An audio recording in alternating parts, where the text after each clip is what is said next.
जय हिंद प्यारे बच्चों।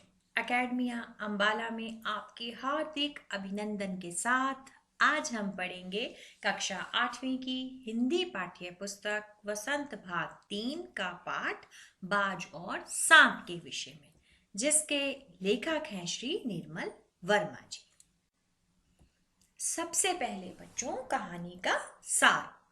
बाज और सांप निर्मल वर्मा जी द्वारा लिखित एक सुंदर प्रेरणादायक कहानी है। इस कहानी के दो पात्रों बाज और सांप के माध्यम से निर्मल वर्मा जी यह कहना चाहते हैं कि बिना हिम्मत हारे और बिना रुके जीवन की कठिन से कठिन परिस्थितियों का डटकर सामना करो, क्योंकि साहसी व बहादुर लोगों को जीते जी और मरने के बाद भी लोग सलाम करते हैं। उनकी प्रशंसा में लोग सदा गीत गाते हैं। इसलिए सदा और बार बार कोशिश करते रहें जब तक आप सफल नहीं हो जाते हैं।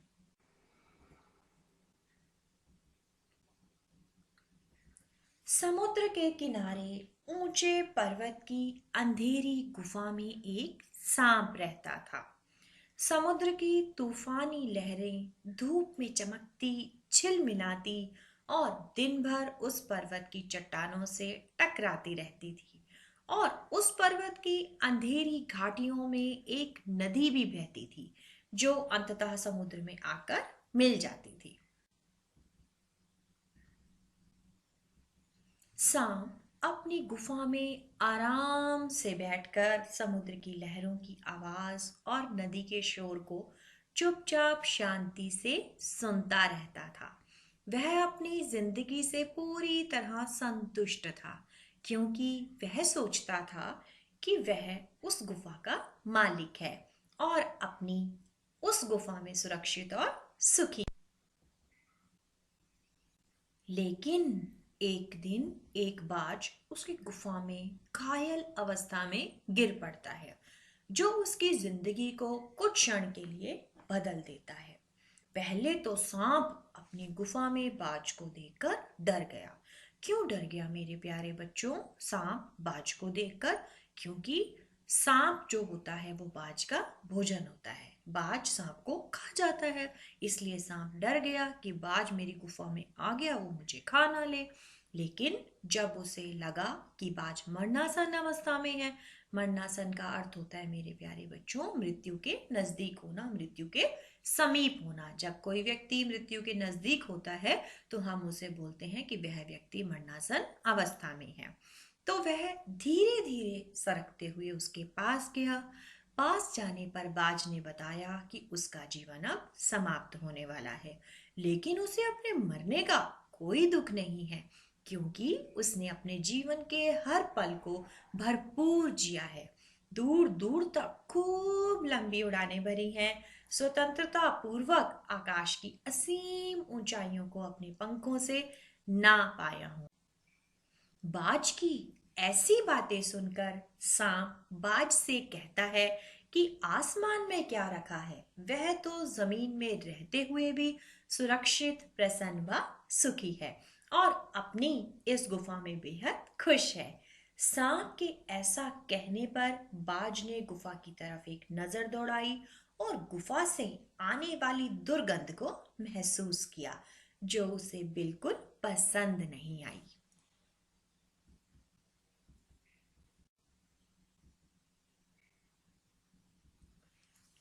फिर बाज सांप से कहता है कि आकाश में उड़ना बेहद आनंददायक होता है, इसलिए वो एक अंतिम बार फिर उड़ना चाहता है।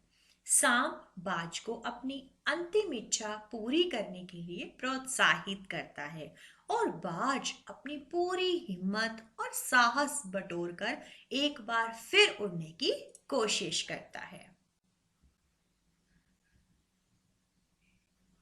किंतु उसके टूटे हुए पंखों में इतनी शक्ति नहीं थी कि वो उसके घायल शरीर का बोझ संभाल सके और वह सीधे समुद्र में जा गिरता है। थोड़ी देर बाद बहता हुआ समुद्र की लहरों में गायब हो जाता है। सांप बाज का ऐसा हाल देखकर हैरान होता है और मन ही मन सोचता है कि आसमान में उड़ने में ऐसा क्या आनंद आता है कि बाज ने अपने प्राण तक गंवा दिए। सांप के मन में भी उड़ने की इच्छा जागती है और वह भी उड़ने की कोशिश करता है। क्योंकि सांप का शरीर प्रकृति ने उड़ने के हिसाब से नहीं बनाया है, इसलिए जैसे ही वह उड़ने के लिए अपने शरीर को हवा में उछालता है तो औंधे मुंह जमीन पर आ गिरता है, लेकिन किसी तरह से बच जाता है। अभी सांप अपनी गुफा में बैठा यही बातें सोच ही रहा था कि तभी उसके कानों में सुंदर गीतों की मधुर ध्वनि सुनाई पड़ी। इस समंदर में इतने मधुर स्वर में कौन गा रहा है, यही देखने के लिए सांप अपनी गुफा से बाहर आया तो देखा कि समुद्र की लहरें उस बाज की प्रशंसा में मधुर गीत गा रही थी, जिसने बिना हारे बिना हिम्मत गंवाए आकाश में उड़ने की चाहत में अपने प्राणों की बाजी लगा दी।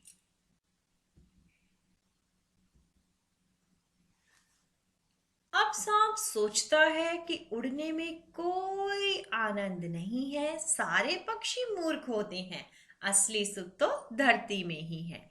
ये पक्षी तो व्यर्थ में ही आकाश की ऊंचाइयों को नापना चाहते थे, लेकिन अब मैं कभी भी उड़ने की कोशिश नहीं करूंगा, आराम से सुरक्षित जमीन पर रहूंगा।